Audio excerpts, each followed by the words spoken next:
Carolina Panthers defensive line was, brutally bad in 2024. They did not have Derrick Brown for the majority of the season. He'll be back, though, in 2025. Even still, will Dan Morgan and the Panthers brass look to aggressively add to the defensive line this offseason? We'll talk about it right here on Locked On Panthers.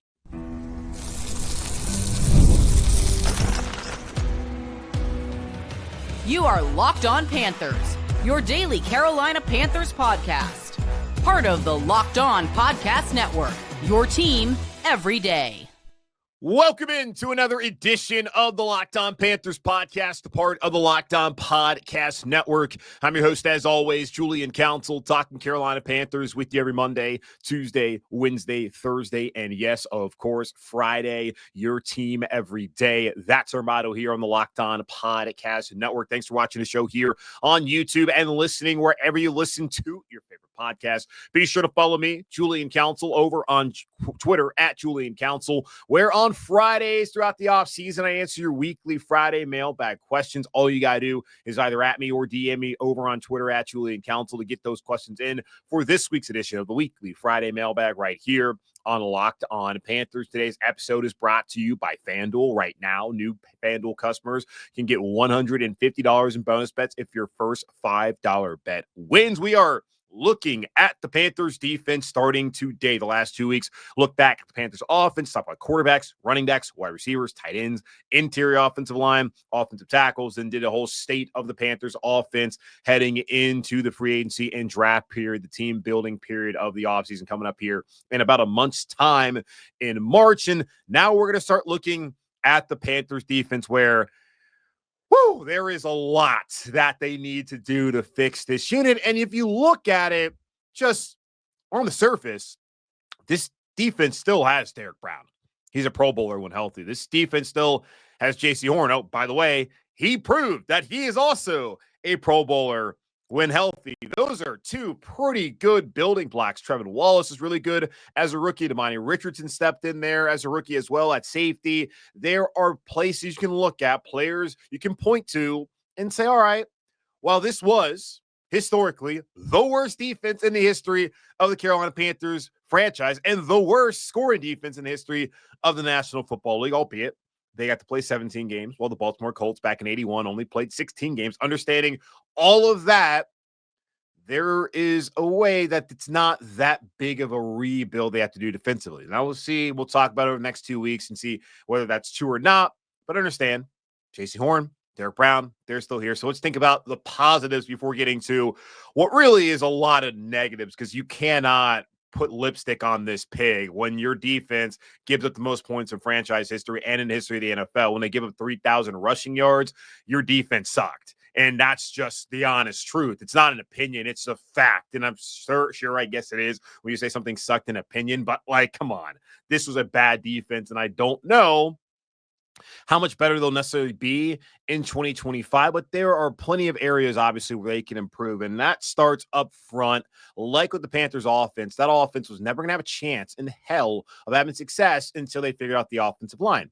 And what do you know? They figured out the offensive line. Bryce Young, after being benched, calmed down, played really well, and the offense really carried the Panthers to that 4-5 record to end off the season there in the final 9 weeks. And the same case on the defensive line. If you cannot win up front on a D-line and you cannot stop the run, and these are words that J.C. Horn said, if you can't stop the run, you can't stop anything in this league. And the Panthers could not stop the run this past season. Therefore, they could not stop anything in this league. And to be frank, this was the worst defensive line in the NFL this past year without Derrick Brown, as he tore his meniscus in week 1, and likely also the worst in franchise history. They were 32nd against the run. They were 32nd PFF run defense grade. The only stat I could find that was somewhat, I guess, encouraging, which is not encouraging at all, was looking at EPA, where they're only 31st. So they were not the worst against the run, according to EPA expected points added. But you break down the season in review, and yeah, it starts off week 1. Derrick Brown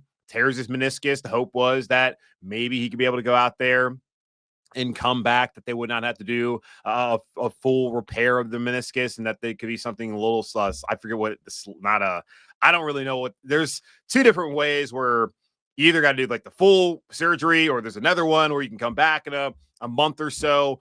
Well, it turned out it was the full surgery they had to do for Derrick Brown, and he did not play the rest of the season. And even in that game against New Orleans that he played in, the Panthers allowed 199 yards rushing, and I think it was like more like 202. That's not counting the kneel downs that happened at the end of the game when the Saints stopped trying to score.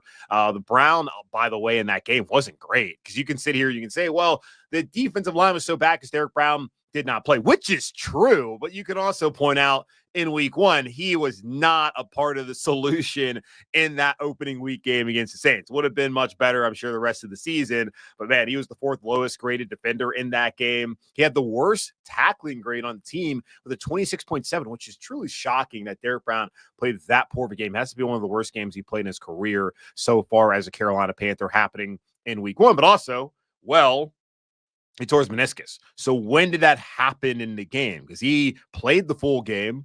Then he got on the plane. It was swollen on him. He told the Panthers, hey, I don't know what's going on with my knee. And then they ran the MRI and said, oh, well, you tore your meniscus. That's the problem. So tore meniscus, probably the reason why he didn't play that well in that game. Just pointing that out as well. But the hope was, after Derrick Brown went down, knowing that Panthers defensive line is still probably going to have troubles this year, you were hoping that guys would step up. And we had seen that later in the season in 2023, how some guys started to play fairly well, could step up in situations and potentially help out. And well, that did not really happen this year for the Panthers, as the rest of the defensive line was also just so bad all year long. A-Shawn Williams, who was let go by the Panthers, I mean, he was a free agent last year. He signed in Buffalo, did not make the team. He was later on signed to the practice squad, then the active roster in Carolina. He ended up having a 47.9 PFF grade. He was 102 out of 126 interior defensive linemen, and that's better than some of the guys I'm going to talk about behind him. Tuttle, who Panthers paid 2 years ago to be their starting nose tackle. He has not played up to that contract, even in the slightest. There's been a couple of games where he played well, like the Denver game, played well in that game. There's another one in the season, but when he didn't play well in those games, he was just brutally awful for Carolina. Had a 42.7 PFF grade. He was 116th out of 126 interior defensive linemen this year. LeBron Ray had a 33.0 PFF grade.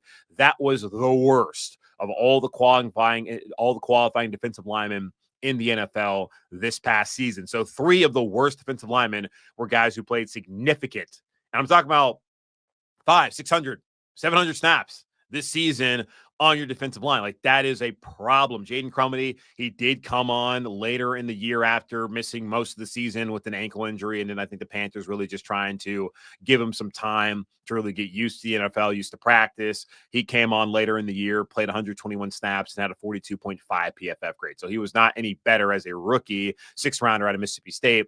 Then A-Shawn Williams, Tuttle, LeBron Ray were as veterans in the league. But there was one lone bright spot on the defensive line. It was one of the bigger free agent signings Panthers made a year ago. Of course, the 2 biggest, Robert Hunt, Damian Lewis, there on the offensive line. And, of course, trading for Deontay Johnson was another one.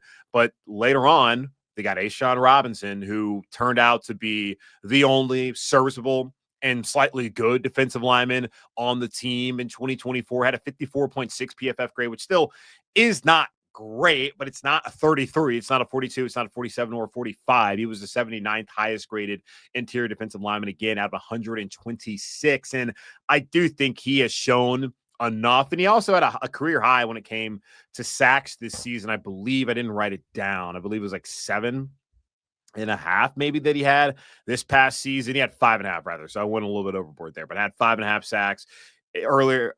He has 12.5 in his career. So he had 7 sacks coming into the season, had 5.5 sacks this past year, and 80 tackles, 8 tackles for loss. He actually is somebody that you look to and say, all right, that's a player that you can work with. And you wonder, with Derrick Brown there with him, where actually in that Saints game where Derrick Brown really struggled, probably because of the torn meniscus he was playing on, he was the highest graded defender in that game for Carolina, had a 79.6.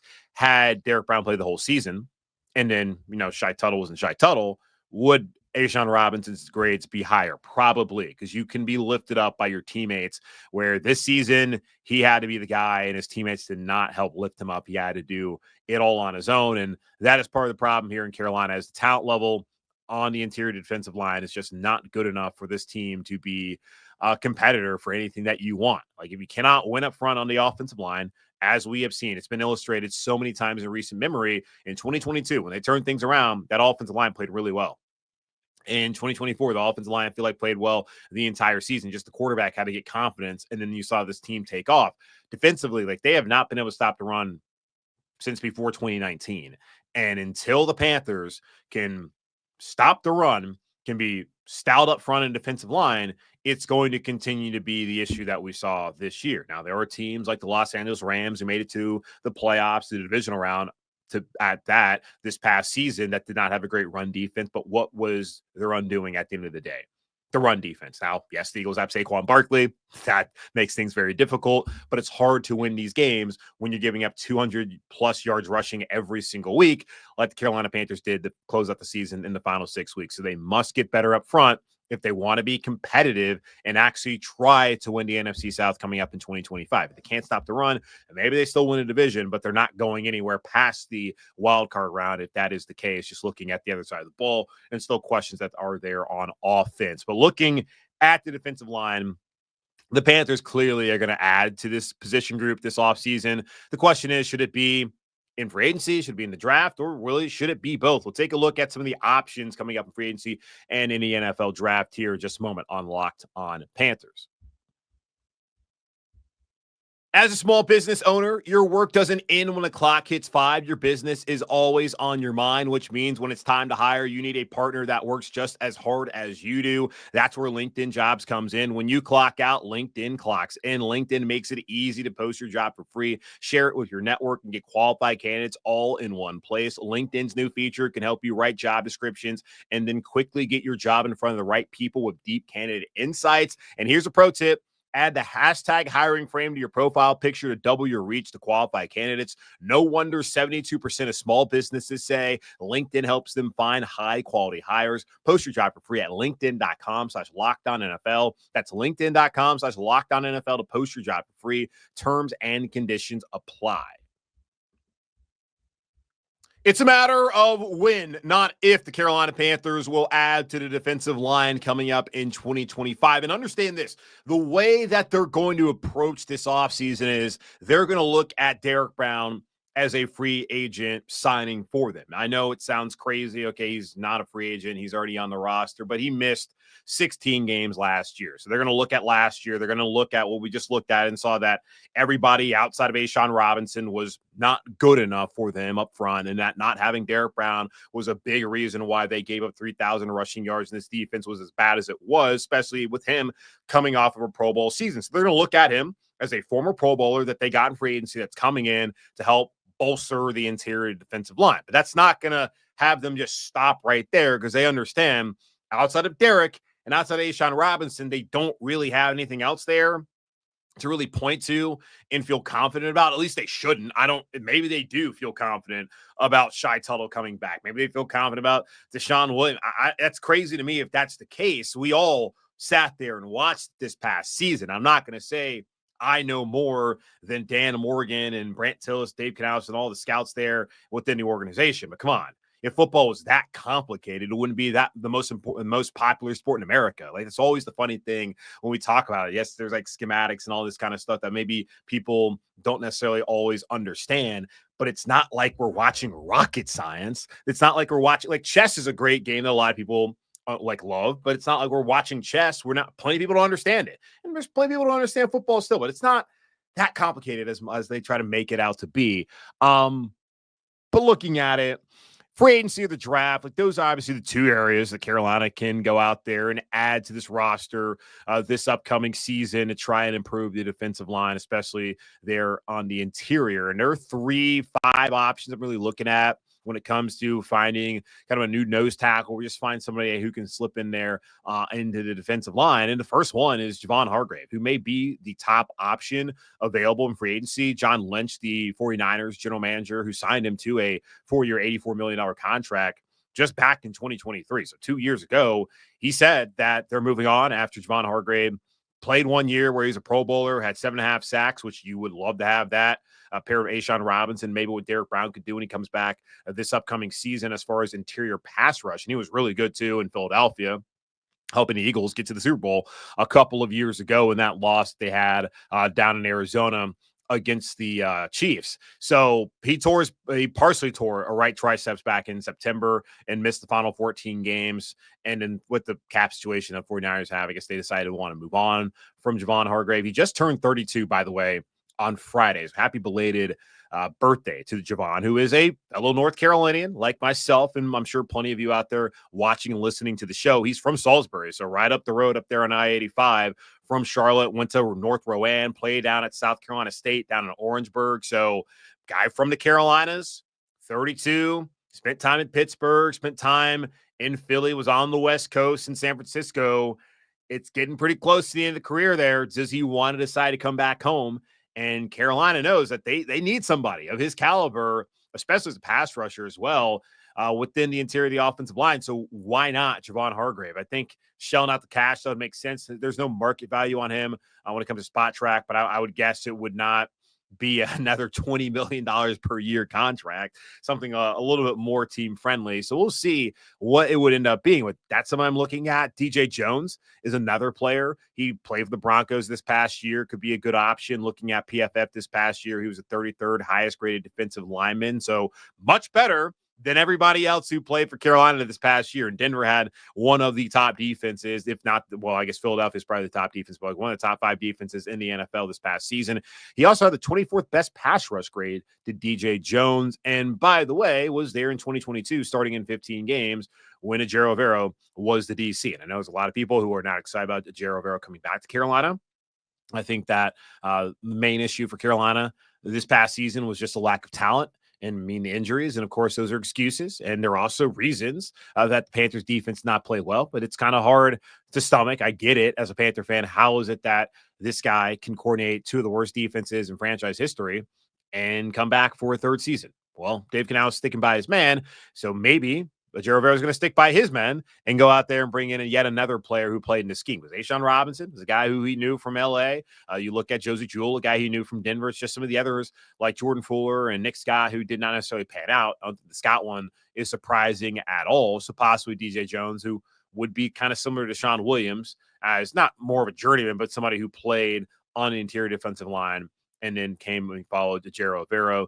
That could be somebody that they decide to look at. BJ Hill would also make a lot of sense. Was the 23rd highest graded interior defensive lineman in the NFL this past season. He is also a North Carolina native from Oakboro, just a couple counties over on Stanley County, with this West Stanley County, of course, played at NC State. And you look at his PFF grades, there's always colors to it. You get like green, which obviously is good. You got yellow, which is that average. Get a little bit orange, and then you get the red, which is terrible. Guys like LeBron Ray were in the red.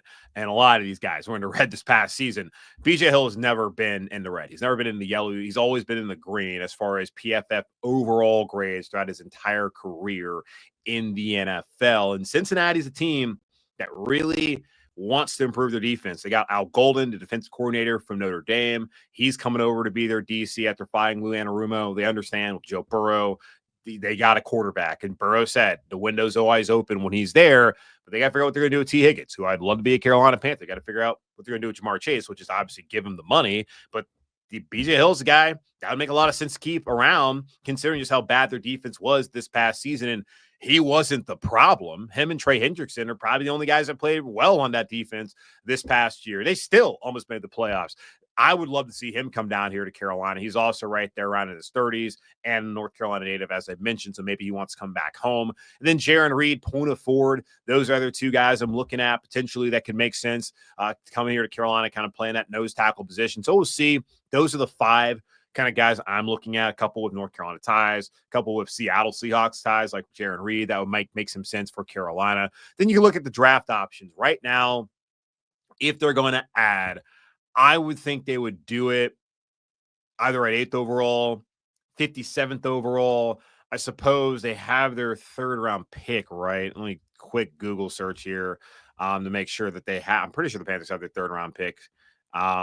They do. So that should be pretty early in the 3rd round. So maybe they can address defensive tackle there as well, because that should be in like the top 75 or so picks in the NFL draft. So I'm looking at like 8th overall.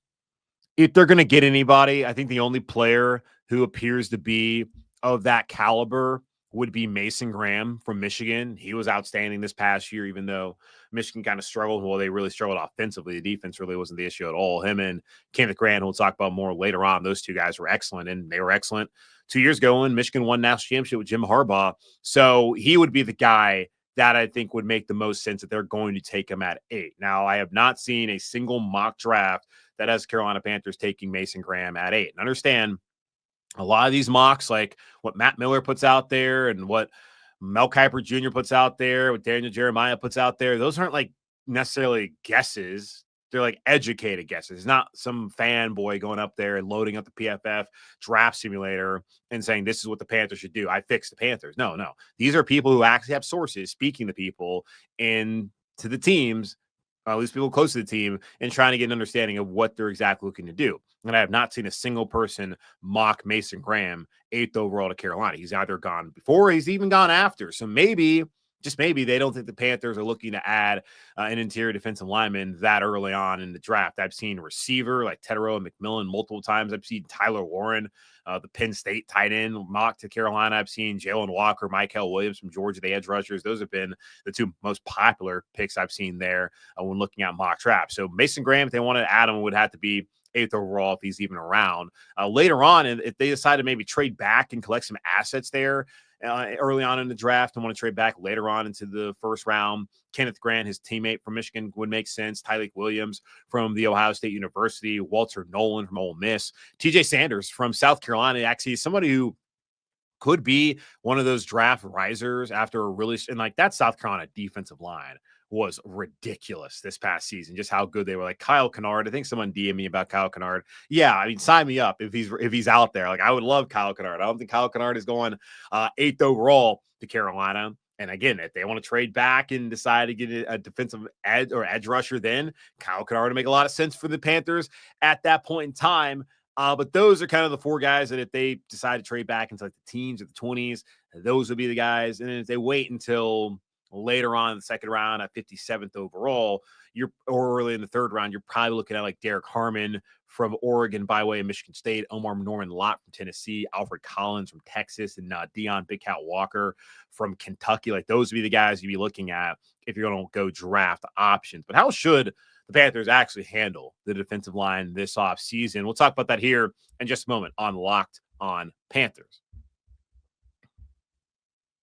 When the game tips off, the NBA action is just getting started, and there's no better place to get in on it than FanDuel, America's #1 sportsbook. With FanDuel, you can place live bets throughout the game, so even if you miss the opening tip-off or want to bet on a fourth-quarter comeback, you can stay in the action. And if you're looking for a bigger payout, you can even combine your live bets into a same-game parlay. Right now, new FanDuel customers can get $150 in bonus bets if your first $5 bet wins. Just visit FanDuel.com to join today. That's FanDuel.com for your shot at $150 in bonus bets. Make every moment more. FanDuel, an official sports betting partner of the NBA. How should the Carolina Panthers approach the offseason at the defensive line position? I do think they should be aggressive, smart, but aggressive, as Panthers general manager and president of football operations Dan Morgan said back in January when looking back on the season and meeting with the media. They have already gone out there and made one move. They have signed former Coastal Carolina standout, I assume he is a standout at Coastal, Gerard Clark, to a futures deal back in January. We'll see what kind of impact he has, if any impact at all. Of course, he'll be around for training camp, likely. I mean, he still has to be good during OTAs and mandatory minicamp in order for them to want to keep him around for training camp. But we'll assume that he's around come the end of July up here in Charlotte. A couple of things that they can do. I do think that Shai Tuttle's days in Carolina as a starter certainly are over. And we talked to Mike Kay about a month ago about this, what the Panthers potentially could do there with Shai Tuttle. And Mike talked about you could kind of change up his deal and bring him back as a backup, and totally fine. He's played at a backup level the last 2 seasons, making entirely too much money for the effort he's put out there. And hey, good for him. He's gotten the money. He was back home in Carolina, has been able to play, and I'm sure that meant a lot to him. It just has not really worked out in the Panthers' favor in the 2 seasons that he's been around, aside from less than a handful of games. So if he can come back and be a backup, he's willing to accept that role, then I'm totally fine with that. Anybody who has experience as a starter, whether they were good or bad in the NFL, I am totally fine with them coming in and being depth. That improves this defensive line. But you have to go out there and improve the overall talent level there in the interior defensive line. And Shai Tuttle just is not that guy right now. So if they decide that they want to cut him, and he was, again, 116th out of 126 this year. Last year was 91st out of 130. So he got worse. If they do decide to go out there and cut him, like, they can save some money as far as this contract goes. I just want to double check because I have things written from a couple of weeks ago, and these things sometimes change up. But they decided that they wanted to cut him. The cap savings is only it's only 3.2. I don't know where 7 came from. It's only 3.275 million. Maybe that's where the 7 came from. And they would have $6.1 million of dead money on a salary cap. So not a lot that they can do to really save some things. That's probably with the void years too, because they restructured his deal, I believe, last offseason, and they added 3 void years to it, which, why? That would be where Carolina potentially would want to try to find a way to just bring him back as a backup this upcoming season. So either cut him, but then also if he's on the roster on the third day of the new league year, so that's that Friday there in March, I believe the 14th, he would be receiving a $1 million roster bonus. He has not earned a $1 million roster bonus, and it's not like the Miles Sanders situation where they lose $2 million, they don't give it to him. So that's one area I cannot imagine that they want to do that. So we'll see. You look at some other guys. Shawn Williams is an unrestricted free agent. I'm totally fine with him coming back as a backup again. Practice squad kind of guy. Cool. But if it gets to a situation where he's on the active roster, having to start, not a good situation for Carolina. LaBryan Ray is an exclusive rights free agent. I think the Panthers should have the first exclusive right to say, no, we're good. So move on. He was literally the lowest graded defensive lineman this past season. Move on there. But really, you bring back Derrick Brown. You keep A-Shawn Robinson around, and you're looking to add somebody. And I do think you want to look to add a veteran in this spot. And of the guys I mentioned, whether it's DJ Jones, BJ Hill, Javon Hargrave, Poona Ford, Jaron Reed, like one of those 5, there's probably others out there as well that would make sense. Like, sign a veteran. Get Derrick Brown back. Keep A-Shawn Robinson around. Sign a veteran. Have Deshaun Williams on the practice squad. If Shai Tuttle can stick around as a backup, that is a much better situation on your defensive line than the one that clearly you had last year. And most of that was made by the fact that Derrick Brown went out there and hurt his knee in week 1. But still, you got to improve the defensive line talent, and I think that would be the best way to do it. And if they want to add somebody in the draft as well, again, totally fine. I just think maybe don't wait until the 6th round. Now, DJ Jones was a 6th rounder once upon a time, but we'll see how things improve with Jaden Crumedy down the road. But that's where I think the Panthers should kind of go as far as handling the defensive line this offseason here in Charlotte. That's going to wrap up this edition of the Locked On Panthers podcast, part of Locked On Podcast Network, hosted by yours, Julian Council. Again, y'all, subscribe or follow the show free on YouTube or wherever you listen to your favorite podcast. And be sure to follow me, Julian Council, over on Twitter at Julian Council, where on Friday I'm back answering your weekly Friday mailbag questions, either at me or DM me. You get those questions into me right now. In the meantime, be safe, be happy, be whole as always. Keep pounding, and I'll talk to y'all on Tuesday.